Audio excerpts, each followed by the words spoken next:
Devaya, Namo Bhagavate Vasudevaya, Om Namo Namo Bhagavate Bhagavate Vasudevaya. Vasudevaya. So, Hare Krishna, dear devotees, thank you very much for joining us today. I wanted to seek the blessings of Radha and Krishna and Krishna Balaram, Gaunitai, and Srila Prabhupada, Guru Maharaj, so that we can continue with the looking at the Srimad Bhagavatam 10th Canto.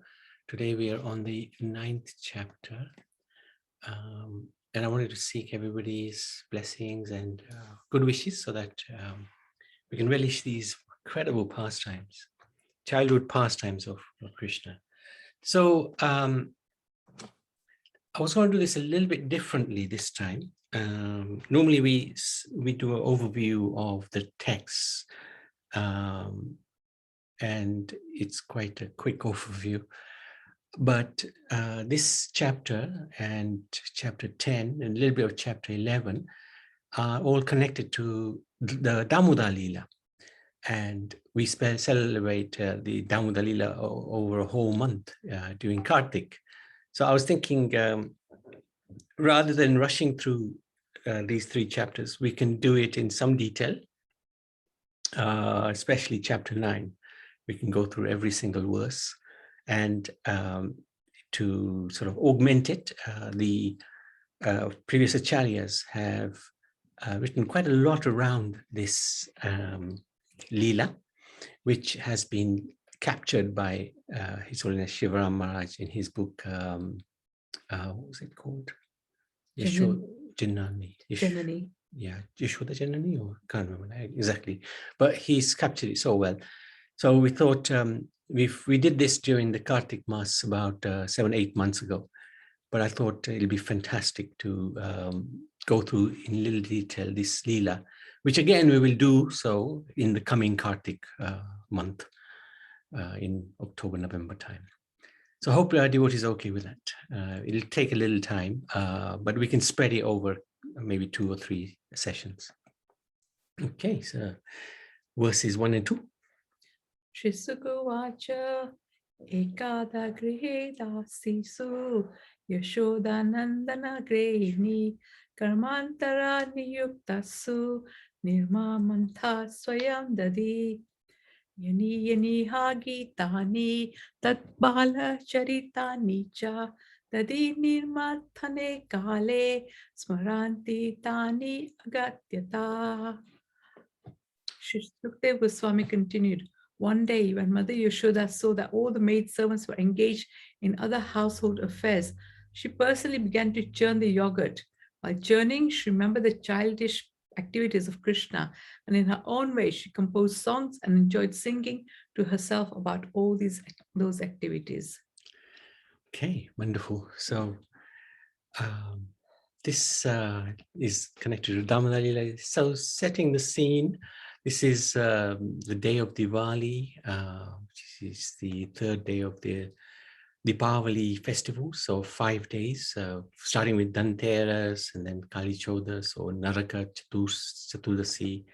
Then we have the occasion of Diwali and Lakshmi Puja. Then the day after Diwali is Govardhan Puja. And Bhai Tuj, is the 5th day. So the festivities, they'd started already with the Brijvasis. They were cleaning, renovating their homes to receive Goddess Lakshmi. They were decorating doorways with colorful design, the Rangoli, as is the tradition. Gracing window sills with ghee lamps. It was early morning. So this particular day that is being referred to in these texts is early morning, is the day of Diwali. The wonderful sounds of the birds are chirping and the cows are mooing very delightfully, much more than even the celestial Gayatri mantra chanted by Brahmins. And we are in the place of Nanda Maharaj's palace. Yashoda Mai, she's laying in bed with her transcendental son, Lord Krishna. Slowly waking, she looked towards her beautiful child, whose lotus-eyed eyes were closed in sleep. He looked just like a blue lotus She gently kisses his cheek. He doesn't stir, but feels indescribable touch of love personified, causing waves of ecstasy throughout his spiritual body. So this is really very nice, nicely depicted in this beautiful painting. So some very qualified demigods. Can you show that picture? Yeah, there you go. Oh, maybe you missed this pastime in Kartik because we were doing it at the weekends. Yeah. Oh, good. Evening. Good. An evening. In It's evenings. too late for yeah. you. Evenings we weren't going. Yeah, I joined some of the classes. Okay. Some very qualified demigods and their equally qualified wives hovered in the sky, marveling to see the controller of unlimited universes in his original Gopa form, resting in the arms of his mother. The residence of Nanda and Yashoda was spacious, so there were many rooms. It was like it was a palace. There were bedroom chambers. They were inlaid with marble tiles and with jewels, and there was an expansive balcony that overlooked the village of Gokul and beyond, Mahaman. Spacious wardrobes, rooms, repellent with silken cloth and priceless ornaments. There was bath chambers, kitchen and pantry, stately reception rooms leading to the grand hall of 84 Choriasi Stamba pillars. And this is still there in Gokul, in near Bandan, the palace of Nanda Maharaj. One can still go and visit, and the Choriasi Stamba temple is there as well. There's the inner courtyard, the adjoining gardens and courtyard. Yashoda Mai rises and goes to her bath chamber where there is only one of her maids waiting to assist her. So normally there would be many to help serve Krishna, but because of Diwali, everybody else had taken the day off. Yashoda Mai was informed by her maid that everybody was looking forward to making this Diwali celebration special, because now Krishna is old enough to relish such events, and all the Brijvasis want to please him. They had spontaneous love for Krishna. After dressing herself, Yashoda Mai's maid ornamented and garlanded Yashoda Mai, noting that the goddesses fall from their airplanes in envy to see the beauty of Yashoda Mai. Restless for the service of her son, Yashoda Mai cut her grooming short. She didn't want to spend too much time because she knew she had to do seva for Krishna.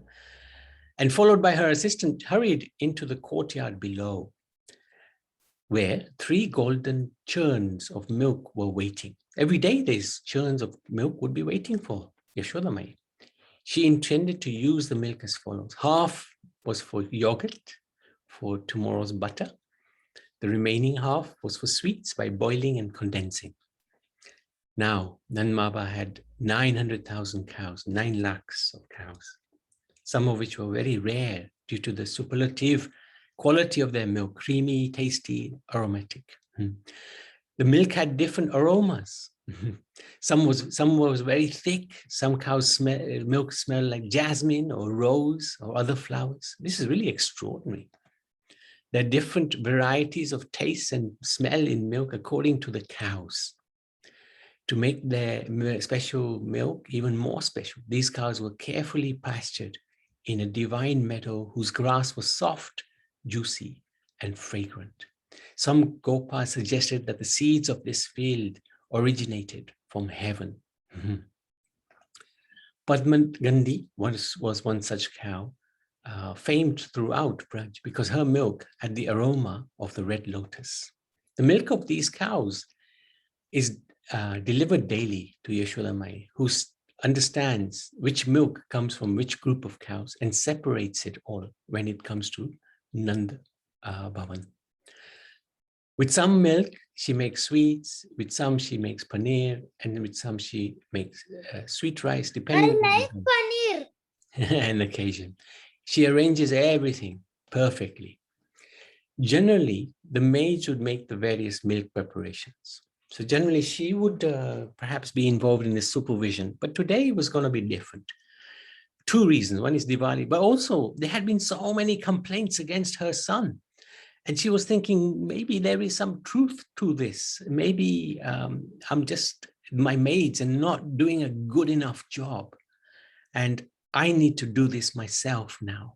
And of course, when the mother cooks for the child, the love is automatically there. Whereas if somebody else cooks for somebody else, some other children, maybe they won't have the same love with which they would cook that food with. So, having heard so many complaints against her dear son from the elderly gopis about his pastimes as Makancho, although she could still not believe that her darling son would do this, she thought that he may possibly have become addicted to stealing the butter produced by neighbors. If he has been naughty, then to break this habit, she was thinking that obviously the maids had become careless while making the preparations. They cannot be trusted as they seem to be regularly burning the milk. Hence the reason why my son goes elsewhere. So that's what she was thinking. To break this habit, she must entice the boy by providing butter that is far superior to that which he can get elsewhere. And later on, we see that he doesn't eat too much of Mother Yashoda's makhan. The reason being, this so electric, so much love has gone into that. If he had too much of that butter, he would come under the control of Yashoda Mai. So that meant she will make all the food preparations herself with all the love that she has for Krishna. As a queen, accompanied by her servants and guests, Yashoda Mai never really had the opportunity to focus on cooking for Krishna. However, today she had the opportunity. The servants were away. Nand Baba also, he had taken Rohini Devi and Balaram to his brother Upananda's village.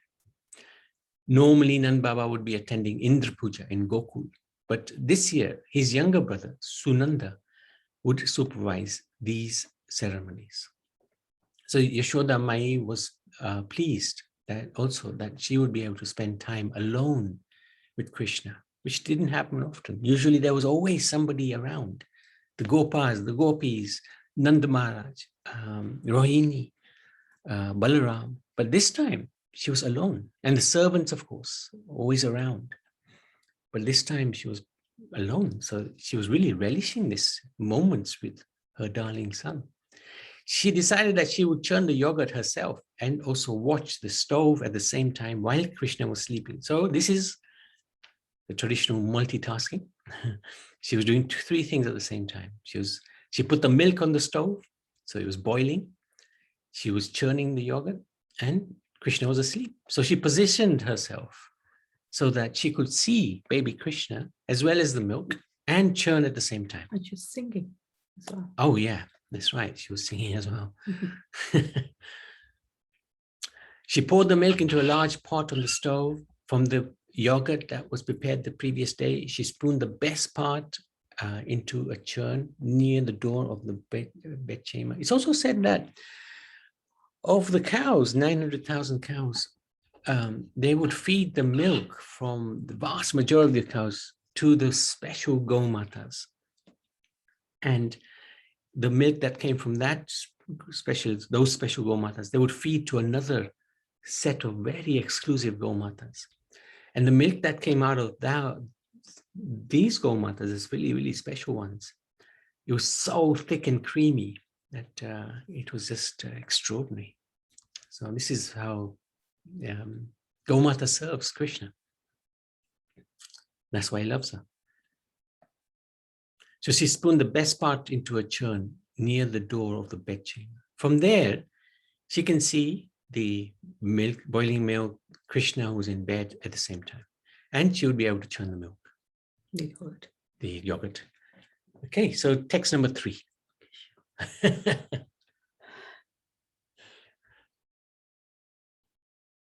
Shunam vasa pitsukati tate vivati sutranadam Putra sneha snata kucha yugam jata kampam cha subruhu Rajavakarshana, sorry, Rajavarsha Srama Bhuja Jalat Kankano Kundalecha Srinam Vakatram Kabara Vigalan Malati Nirma Mantaha.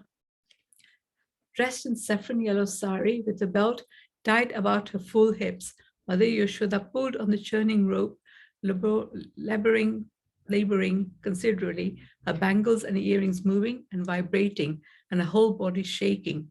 Because of her intense love for her child, her breasts were wet with milk. Her face, with its very beautiful eyebrows, was wet with perspiration, and multi flowers were falling from her hair.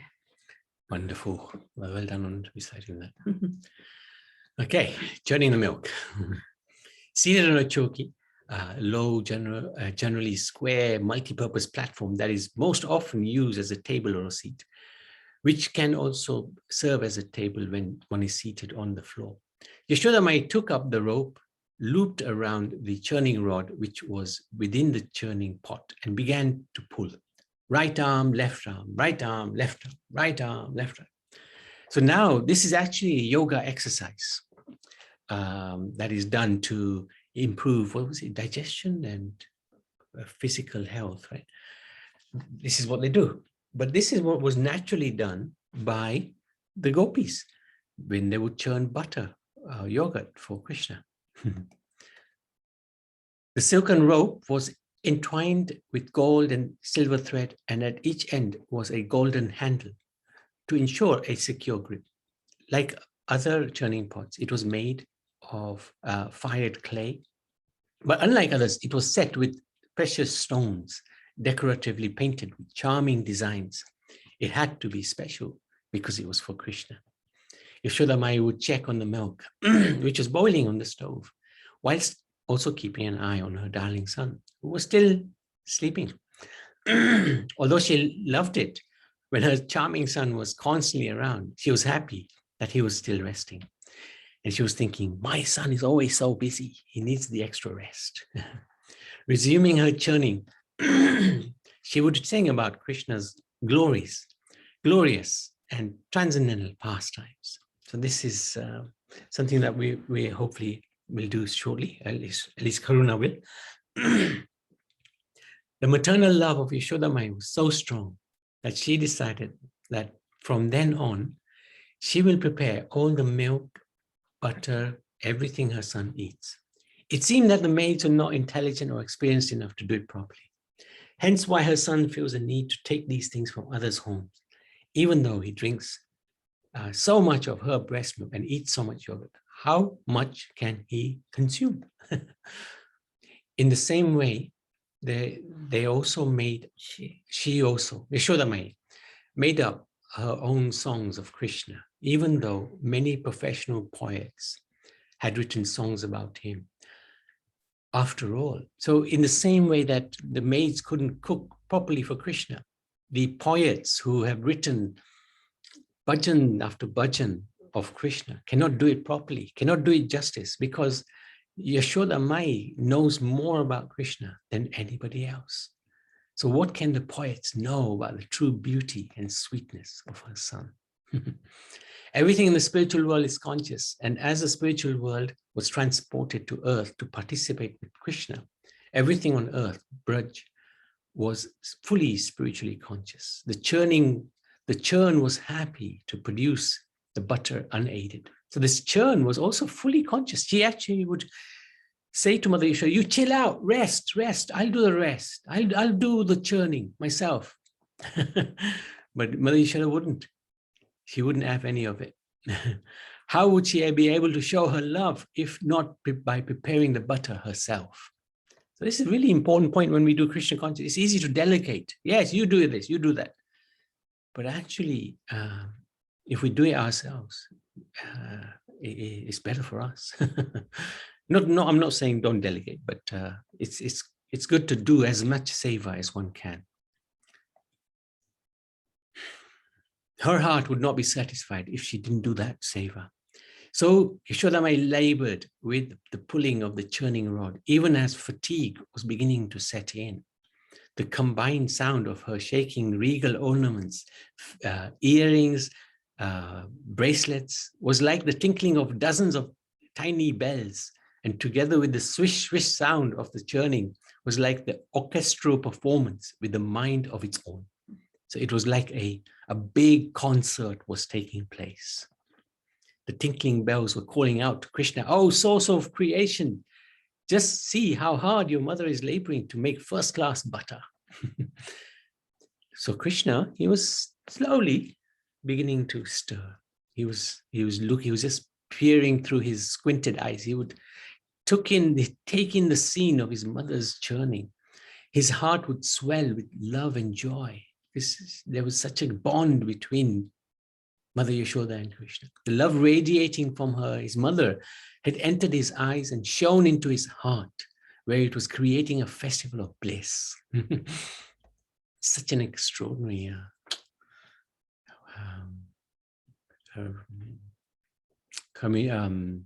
relationship between mother and son.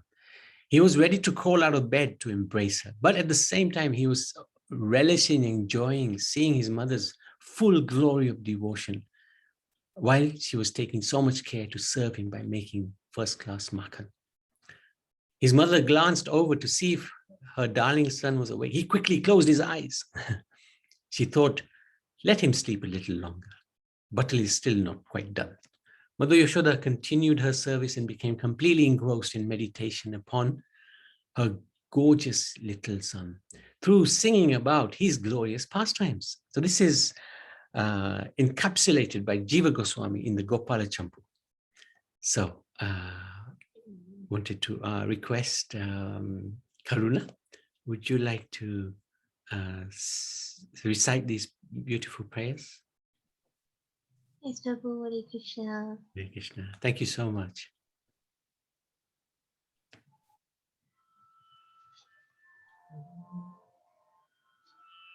Gokulapati Kula Tilaka Tvam Masiha. Gokulapati Kula Tilaka Tvam Masiha. Krita Sukrita Vraja Rachita Sukha Vraja Dayanandi Samiha.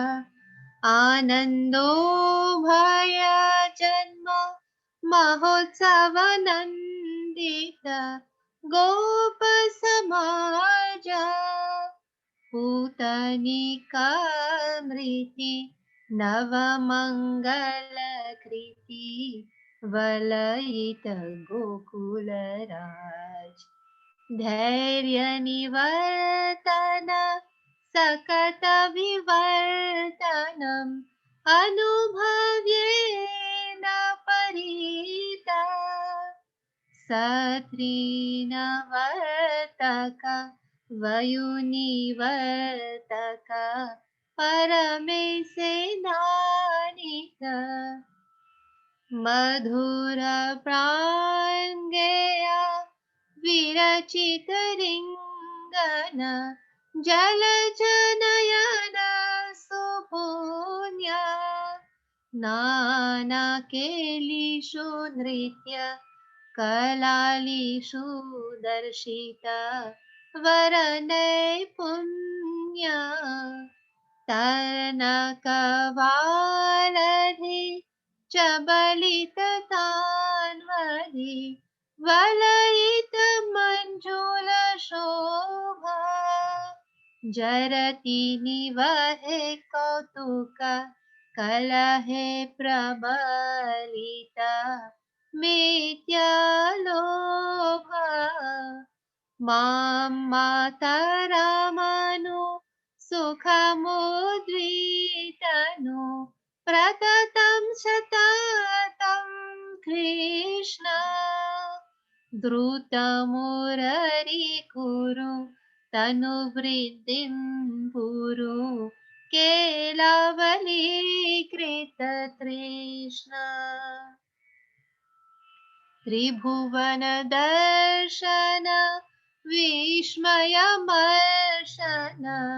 निश्चित वैष्णव माया हरिवरिवस्य सुख दतमस्य विगत जरामर काया गोकुलपति तीर गोकुलपति कुल तिलक त्वं मसीहा कृत सुकृत व्रज रचित सुख Vraj नयानंदी समीहा Hare Krishna, Shajiv Goswami ki jai. Thank you so much. Would you like to read, or Chitra can read the English? I read it, Prabhu. Okay. Oh, my darling son, you are the crest ornament of the dynasty of Gokulapati Sri Nanda Maharaj. The Vrajavasis must have performed greatly pious acts to witness you bringing joy to their hearts. Your activities delight the eyes of all. You rouse the joy of the cowherd community by the blissful festival of your birth, and by the recent and auspicious act of killing Putana, you have spread the glory of your father, the king of Gokul, far and wide. After eliminating Shakatasur, who made everyone lose all composure, you were blessed by the auspicious rituals of the Brahmanas. Later, Srinanda's worshipful deity Parameshwar returned you to us after destroying Trinavarta along with his stone. O lotus-eyed boy, of incomparable piety, you used to crawl about on your tiny hands and knees in our charming courtyard. You have shown great expertise in playing various games and demonstrating many varieties of dance. When you used to grab the tails of the cows, they would run away, dragging you along. At those times, your gorgeous form was pulled through the dust and cowdung, which gave you an even more enchanting splendor. While playfully quarreling with the elderly gopis, you would vigorously increase everyone's confusion through your antics. O Krishna, since I am your mother, forever continue to expand my already boundless joy. Quickly grow healthy and strong, and fulfill our desire by delighting our eyes with your many lively pastimes.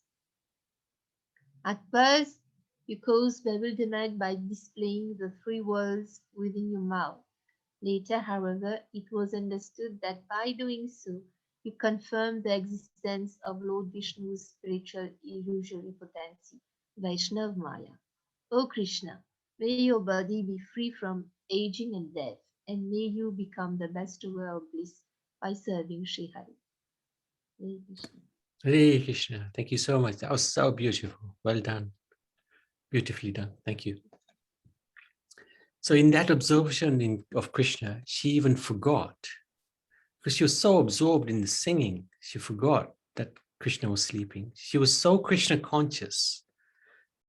She was just completely and utterly focused. But she forgot Krishna was sleeping. She forgot she was even churning butter. She forgot they were in the palace because she was singing the glories of her son, Krishna.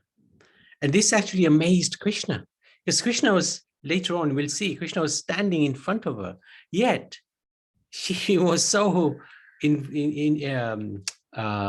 with her bhajan of Krishna, she didn't even notice him. So this is the darshan of Sri Utkal Bandan Nira. Stali Madhav Band Gokul. So you can still see this. I went here. Yes, I remember you telling me that before. Yeah, that's right. Her voice rising higher and higher, accompanied by her orchestra of ornaments. She mistakenly thought she was in the courtyard making peace between Krishna and the neighboring gopis while singing about this pastime. She was so absorbed in it. Lost in another reality, Yashodamai was so fully experiencing Krishna's pastimes, peasants, that She drew him into her meditation, and in so doing, made him unsure of even where he was. Krishna thought to himself, am I in bed or am I in her thoughts? Finally, no longer able to tolerate the distance between them, driven by the desire to show his love for her, and also desirous to drink her milk, Krishna sat up and with tears flowing from his eyes, issued a stream of crying sounds, calling, Mother, Mother. Although brought back to reality, Yashodamai remained captivated by the pastimes of her songs about her naughty son. So she wasn't fully aware that Krishna was actually right beside her, because she was so entranced by by the bhajans that she was singing about Krishna's pastimes. Krishna, however, was beside himself, still seated in bed. He screamed, Mother! Spontaneously, he looked around, searching for his close friends, but they were absent. Everyone was preparing for Diwali, looking again to his mother. His heart swelled with love to see her ride the relentless surf of oceanic love for him. He thought to himself, I must get up, stop her churning, and drink the milk of her breasts. Even the temptations of the ladus who were calling out to him, even the ladus are conscious, could not allure him from the special affection he cherished for his mother. His anger became intolerable. He cried out again to her. After all, he's been fasting all night, right? His mother, so engrossed in singing his pastimes, did not hear him. Krishna paused for a moment and thought to himself and informed the personality of Prema, today, I want my mother to achieve the pinnacle of motherly love. So this Prema is a separate personality whose job is to enhance the love, the relationship between Krishna and his pure devotees. So it's a separate, independent personality. And he can advise her, the Prema, I want you to increase my mother's love for me. I do not know what it is like to be bound by the ropes of my devotee's love.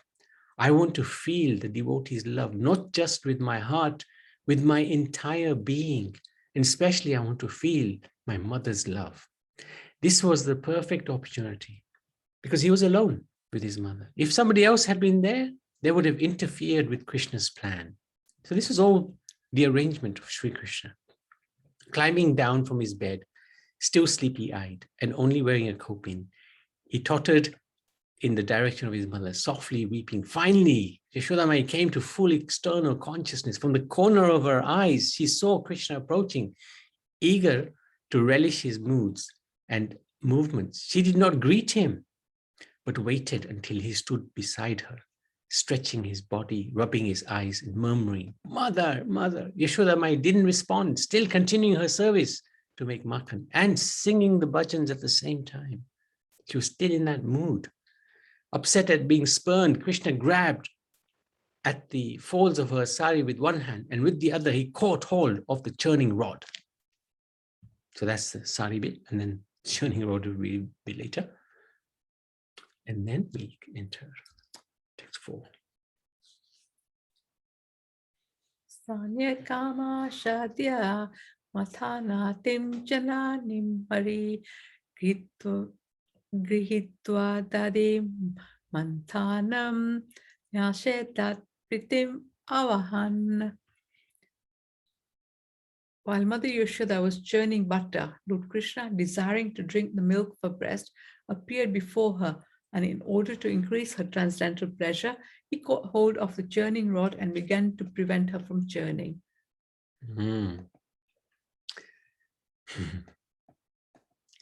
Yashodamai greeted her Lala. Oh, my beloved son, you're awake. How wonderful. But still, she continued to churn. Krishna placed his other hand on the churning rope and made it known that he wants to drink her milk. Charmed by her son, Yashodamai embraced her darling son, placed her hands under his arms and raised Krishna to her lap. Gazing for a moment at the indescribable beauty of her son, she drank that beauty through her eyes and was about to nurse when she stopped and pondered, why does my son look so different, so beautiful, and in ways I've never seen before? Has he changed in some mysterious way? Or is it I have never really looked at him so deeply? Is this really Krishna? It appears that he was made of blue lotus and scattered with different beautiful flowers. She drank in the nectar of his face. So this is the point about Krishna's qualities and beauty always increasing, even though he's already the most extraordinary personality. But even Mother Yashoda doesn't recognize him. And he's just been sleeping overnight.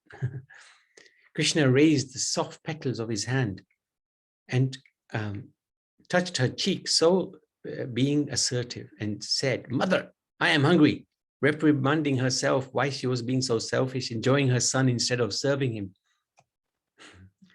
She said, so this is Mother Yashoda. Nice pictures. Okay, go on. Poor thing, my little darling. You must be hungry after sleeping so long. Krishna had been fasting all night and said, I am very hungry and I am very angry. Yashoda Mai, smoothing Krishna's hair with her hands, asked, why are you angry? Because you are churning butter instead of giving me your milk. If you hadn't stopped, I would have broken the churn. So he's a pretty aggressive fellow. Oh dear, but darling, the butter is meant for you. That may be, but the butter is for later. I am hungry now. Yashoda Mai, marveling at his intelligence, who is only 3 years old, teased him. Then why are you talking? Why don't you drink? The milk poured out from her breast into mother's mouth, Lord's mouth.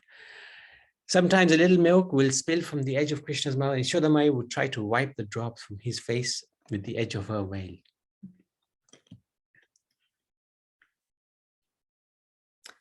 Tanankamarudam apayayatstanam snehasnutam sasmitam ikshati mukam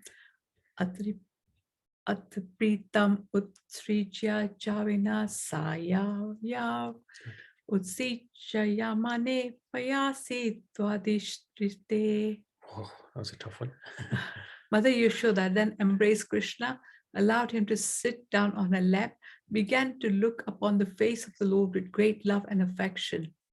Because of her intense affection, milk was flowing from her breast, but when she saw that the milk pan on the oven was boiling over, she immediately left her son to take care of the overflowing milk, although the child was not yet fully satisfied with drinking the milk of his mother's breast. So there you go. She's feeding him. Seeing the mark of Shivatsa and the sign of Lakshmi on his chest, she would try to wipe them away as well, thinking them to be milk. But when she would not be able to do so, she would whisper, "You're such a mysterious little boy." So in the mundane world, the infant is the recipient and the mother the benefactor, right? That's what normally happens. The child benefits, mother gives the benefit. But in this sacred exchange, the original maternal relation, Krishna fully reciprocates with Yashoda Mai, giving as much as he was taking and perhaps even more. What was Krishna giving? How he was doing it? Simply by Krishna's touch, Yashoda Mai's bliss increased immeasurably. Krishna also entered his mother's heart, wherein she not only felt the bliss he was enjoying, but also the love for her that he was radiating. So as a result, they both became ensnared in a kind of spiritual rivalry in which each spontaneously outdid the other in mutual offering of ever-ascending love, culminating in each thinking the following: I shall die if I'm ever separated from him. How could I ever live without her? At that very moment, the personified Prema prepared to open a new chapter in transcendental loving pastime between eternal mother and divine child, a chapter which would be glorified by countless sages in countless books and gives tremendous joy to the devotees of the Lord. This pastime is so important and cherished that it is celebrated for a full month, not just a day. So this is the Damodar Leela. There was suddenly an emergency. The personality of milk saddened to think that Krishna will not require her service. After all, how can one compare with the ambrosial milk flowing from Yashoda Mai's breast into the lotus mouth of the Lord? In desperation, the milk decided that she could not live any longer if her service to Krishna is made redundant, and she started to boil over and jump into the fire. The maid had put too much wood on the fire. The stove became too hot and the milk was boiling over. Yashodamai saw the milk about to overflow. She lifted Krishna from her lap and placed him on the floor. With that, she raced off to the kitchen. Wow, what a huge thing to do, dropping Krishna and going to the kitchen. Krishna was shocked. Feeling hungry and neglected, he bit his lower lip and stamped his feet in anger. After fasting all night, here he was teased with a few drops of milk and then abruptly deprived of more. He felt there was a huge injustice. His stomach was pained with hunger. At the same time, he was deprived of his mother's love. Double whammy. Anger arose within him and he began to growl like a lion cub. After all, he is Nrsimhadev. Philosophers have argued whether Yashodamai did the right thing. She dropped Krishna. She had to attend to the milk quickly and would have been encumbered by her son if she'd carried him with her. She could have dropped Krishna if she carried him hurriedly to the kitchen. Is it reasonable to abandon one's hungry son for a pot of milk, especially when we're surrounded with Vraj's milk-soaked pastures? Is this reasonable that this act was perpetuated by one who is known to be the presiding deity of affectionate mothers? So others also argue that for Nanda, Mai and Yashoda Baba, their home, bodies, relatives, lives are fully dedicated to Krishna. They consider everything to be his. Similarly, the milk is meant for Krishna. It is in many ways more important than Krishna. How is that? Yashodamai decided that Krishna's interest would be best served by saving the milk, even at the cost of his being hungry. Sometimes confronted with two equally important things, one must attend to one of them at the cost of the other. For a great devotee like Yashodamai, the proper intuition on how to make such a decision is given to him by the Lord in the heart. How could she be at fault, however extraordinary her actions may appear to us?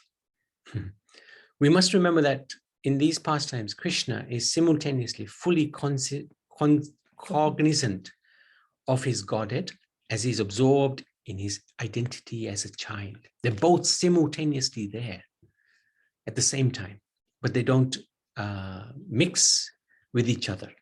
If it is not that Krishna's consciousness oscillates between omniscience and innocence, they are parallel states of existence in which neither obstruct the unique mood of the other.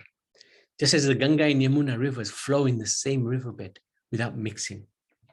So this sort of explains Krishna's omniscient nature and his childlike nature, wanting to enjoy the attention of the mother. So just like Yamuna does not mix with Ganga, both are there parallelly. Prabhuji, what is Ganga and what is Yamuna? This is Yamuna, right? The dark one is Yamuna. And Ganga is the golden one. It's more like Chaitanya Mahaprabhu's skin color. Chaitanya Mahaprabhu, yes, that's correct. That's correct. Okay. Waiting for time. Shall we do one more?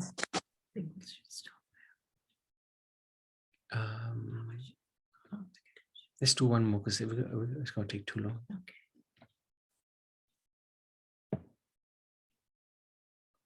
Sanjata kopa spurita runadaram sandasya tadabir tadi manta bhajanam vidva misharur rishad asmana raho jagasahayang gavam antaram gata. Being very angry and biting his reddish lips with his teeth, Krishna, with forced tears in his eyes, broke the container of yogurt with a piece of stone. Then he entered a room and began to eat the freshly churned butter in a solitary place. Krishna is entering new territory. He'd done this to his neighborhood gopis all the time. Never had he ventured to do this at home. Never. And there was a reason why. He knew Mother Yashoda would become very angry. Anyway, he ventured down this route. Yashoda Mai demonstrated the quality exhibited by exceptionally qualified devotees, that is to serve Krishna. Devotees would agree to be separated from him. So to serve Krishna, Prabhupada left Vrindavan. He left the center of the universe, the Radha Damodar temple, the hub of the spiritual world, to come to New York, where there was no concept of spirituality. So why would he do that? To serve Krishna. To serve Krishna so that we can get close to him. So Yashoda Mai similarly, to serve Krishna separated from him, to attend to the milk. Only because it pleased him would Yashoda Mai let Krishna herd calves in the forest at such a young age, right? Otherwise, how can Yashoda Mai tolerate Krishna going into the forest? How did the Brajavasis tolerate Krishna going to Mathura? Only because he had to deliver Vasudeva and Devaki from the prison house. While separation between lovers is generally painful, it was different with Krishna and the Brajavasis. When Krishna was distant from the Brajavasis, externally they behaved as if they were being poisoned. But internally, the reality was that it was completely different. That separation appeared devastating, but actually it caused feelings of unprecedented bliss, because they were thinking more of Krishna without him than with him. It's really difficult to understand this for us, but this is the spiritual reality. And the same also applied to Krishna. When he was in the forest, Krishna's heart yearns for his mother's touch. When he's in Mathura, Krishna would cry for the Brajavasis. When he was sleeping beside Rukmini, he would call out Radha's name. At those times, Krishna's suffering was so extreme that he frightened his associates. He would cry in front of Uddhav, tears and tears. Yet at the same time, within himself, Krishna felt unprecedented happiness and bliss, overpowering heartache, intense longing, and unrelenting hope were catalysts that transformed his suffering into ecstasy. Very difficult for us to understand this. So now Krishna was feeling separation due to neglect. And from those thoughts emerged feelings of anger, of love. This, together with the knowledge that Yashoda Mai's experience of bliss out of separation from her darling son would exceed his own bliss. So her feelings would always exceed his. His mounting anger finally erupted. A shower of hot, angry tears issued from Krishna's lotus eyes. Were these tears real or false? From scriptures, we know that the Lord is always satisfied within himself. He knows neither hunger nor thirst, right? So must be false, right? So is it not contradictory to say Krishna is hungry and angry? So he is now pretending to be dissatisfied and angry in order to nourish the paternal love of Mother Yashoda. No. Learned opinion of the Vaishnava Gurus is that Krishna is not acting. His dependence on his parents is a feature of his essential identity. It's part of his Godhead. From that dependence sprouts the inspiration by which he becomes a father of all living entities and hence their maintainer, Janardhan. Krishna is the original feature of Godhead, not an expansion of Narayan. Therefore, whatever moods and gestures we see him express are spontaneous. He's not pretending. He's actually feeling this. It's not a show. Krishna was looking for something to vent his anger on. He managed to find a pointed stone which he brought from the courtyard into the house the previous day. He used that stone to crack the churn and break the pot. There he is. Casting a guilty glance in the direction of Yashoda Mai, he noted that she had not heard him and was still preoccupied in the kitchen. Pleased with his antics, Krishna had a mischievous smile on his face. However, the churn cracked in two, and all the yogurt and butter contained therein spilled onto the floor, as did the yogurt in the pot. He broke. This made Krishna even more angry, and splashing the spilled contents here and there, he resolved to raid the storeroom. He couldn't eat it because it was all over the place.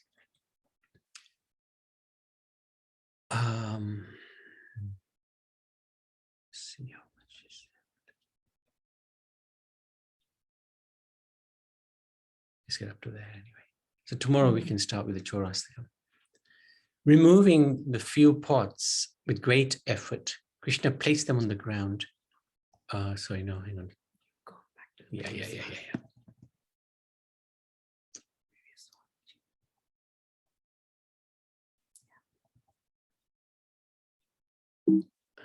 Yeah, that's it. So he resolved to raid the storeroom. The storeroom was a little bit, it was adjoining the kitchen. And it was there that Yashodamai stored cooking supplies like wheat, rice, spices, milk products in clay pots hanging from the ceiling. The room was dark and cool. Krishna also knew where the keys were kept, hidden. For Krishna, this was going into unknown territory. He was entering an uncharted waters. Never before had he been so daring. Although he was ruthless at his neighbors' homes, he was always careful not to upset his mother at home. Good domestic conduct assured him of her royal protection from village complaints. Now his mood was, I don't care. Finding the key, he slipped it into the storeroom door lock, turned it. After opening the door, he entered the storeroom and closed the door behind him. It was pitch dark. Not for long. Invoking his divine effulgence, Krishna lit up the storeroom. He looked at many pots hanging from the ceiling. They were too high for him to reach. He found a tall mortar in which his mother would grind spices. He used that mortar to reach the pots hanging from the ceiling. So this is how he got hold of the pots. Removing a few pots with great effort, Krishna placed them on the ground and he crawled to the ground. Finally, he had what he wanted. Yesterday's freshly churned butter. Ripping off the cloth coverings, he sampled the butter from each pot. The taste of the butter was incredible, but it was not like any other butter because it was Yashodamai's love for him in the form of dairy. Krishna continued to savor the butter, but he restrained himself from eating too much. He thought, if I overeat, the effect of this butter will subdue me, making me submissive to mother. And thus no more stealing, no more mischief, and it'll bring the pastime to an end. This was the reason he stole the neighbor's milk products and not his mother's. The neighbor's produce lacked the intensity of Yashodamai's love, and thus it lacked the same controlling power. He could eat that as much as he wanted. Okay, so Shri Krishna Chandra Bhagavan ki jai, Damodar Leela ki jai, Srimad Bhagavatam ki jai, Canto 10, Chapter 9 ki jai. So tomorrow, this is the wonderful bhajan Chaurastikam, which Karuna sings so wonderfully. We can perhaps start with that and continue with the Leela. So Srimad Bhagavatam ki jai. Oh yeah, any quick questions? We're running a little over time. Just so wonderful to hear all this. Did you hear this before, Nani? Have you heard this before? No, I don't think so. Okay, so last year you may not been able to. May not be, no. Okay. Oh, good. So I'm glad we're not repeating it for. Very enticing. Yeah, nice, phenomenal. Nice. It's always Krishna's pastime, isn't it? Especially his childhood pastimes. Especially this one is, you know, because Sukadeva Goswami he dedicated a whole chapter to Ramachandra, his whole life. But for Krishna, he dedicates almost 2 and a bit chapters just to this Leela. One Leela. So and he was 3 years old, isn't he? 3 years old. That's right. Okay. All right. Thank you so much. Okay. Okay. Srimad Bhagavatam ki jai.